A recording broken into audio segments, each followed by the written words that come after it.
ಅಸ್ಸಲಾಮು ಅಲೈಕುಂ ಪ್ರಿಯ ಸಹೋದರರೇ, ಕಳೆದ 3 ದಿನಗಳಿಂದ ನಾನೊಂದು ವಿಡಿಯೋವನ್ನು ಪೋಸ್ಟ್ ಮಾಡಿದ್ದೇನೆ. ತರೀಕೆರೆಯ ಮಾಳಿಕೊಪ್ಪ ನಿವಾಸಿ ನೂರುಲ್ಲಾ ಎಂಬ 37 ವರ್ಷ ಪ್ರಾಯದ ಯುವಕನಿಗೆ ಅಪಘಾತವಾಗಿದೆ, ಆತನ ಜೀವ ಉಳಿಸಲಿಕ್ಕೆ ಸಹಾಯ ಮಾಡಿ ಎಂದು. ಆತನಿಗೆ ಪುಟ್ಟ 3 ಮಕ್ಕಳಿದೆ. ಪತ್ನಿ ಶಿವಮೊಗ್ಗ ಟಿಪ್ಪು ನಗರದವಳು, ಸಣ್ಣದರಲ್ಲಿಯೇ ತಂದೆಯನ್ನು ಕಳೆದುಕೊಂಡು ಯತೀಮಾಗಿ ಬದುಕಿದ ಸಹೋದರಿಯಾಗಿರ್ತಾಳೆ. ಪ್ರಿಯರೇ, ಒಮ್ಮೆ ಆಲೋಚಿಸಿ, ಒಂದು ಯತೀಮ್ ಸಹೋದರಿ ಆಕೆ ಮದುವೆಯಾಗಿ ಒಂದೊಳ್ಳೆಯ ಜೀವನ ಮಾಡಲಿ ಎಂದು ಬಯಸುವ ಮನಸ್ಸುಗಳಾಗಿರುತ್ತದೆ ನಮ್ಮೆಲ್ಲರದ್ದು. ಆದರೆ ಅವಳ ಪರಿಸ್ಥಿತಿ ಇಂದು ವಿಧವೆಯಾಗುವ ಸ್ಥಿತಿಗೆ ಬಂದಿದೆ. ಮಕ್ಕಳು ಯತೀಮಾಗುವ ಭಯದಲ್ಲಿದ್ದಾರೆ.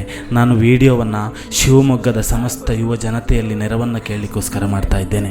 ನನ್ನ ಪ್ರೀತಿಯ ಸಹೋದರರೇ, ನಾನು ಮಂಗಳೂರಿನಿಂದ ಶಿವಮೊಗ್ಗಕ್ಕೆ ಬಂದು ಅವರನ್ನು ವಿಚಾರಿಸಿ ಅವರ ನೂರುಲ್ಲರವರ ಮಾಳಿಕೊಪ್ಪ ಜಮಾತ್ನೊಂದಿಗೆ ಮಾತನಾಡಿ ಆಗಿರುತ್ತೆ ಈ ವಿಡಿಯೋವನ್ನು ನಿಮ್ಮ ಮುಂದೆ ಇಡ್ತಾ ಇರುವುದು. ನನ್ನ ಕರ್ತವ್ಯವನ್ನು ನಾನು ಪೂರೈಸಿದ್ದೇನೆ, ಅಲ್ಹಮ್ದುಲಿಲ್ಲಾ.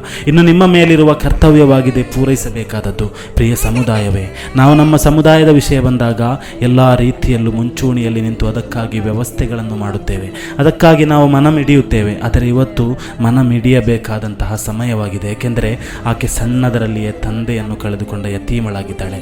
ನಿಮ್ಮ ನೆರವು, ನಿಮ್ಮ ಸಹಾಯ ಖಂಡಿತವಾಗಿಯೂ ಆ ಸಹೋದರಿ ತನ್ನ ಪತ್ನಿಯನ್ನು ಉಳಿಸಿಕೊಳ್ಳಲು ಅಗತ್ಯವಾಗಿದೆ. ನನ್ನ ಪ್ರೀತಿಯ ಶಿವಮೊಗ್ಗದ ಮುಸ್ಲಿಂ ಸಹೋದರರೇ, ಸಾಧ್ಯವಾದಷ್ಟು ಸಹಾಯ ಮಾಡುವುದರೊಂದಿಗೆ ಈ ವಿಡಿಯೋವನ್ನು ಎಲ್ಲರಿಗೂ ಶೇರ್ ಮಾಡಿ. ಅಸ್ಸಲಾಮು ಅಲೈಕುಂ.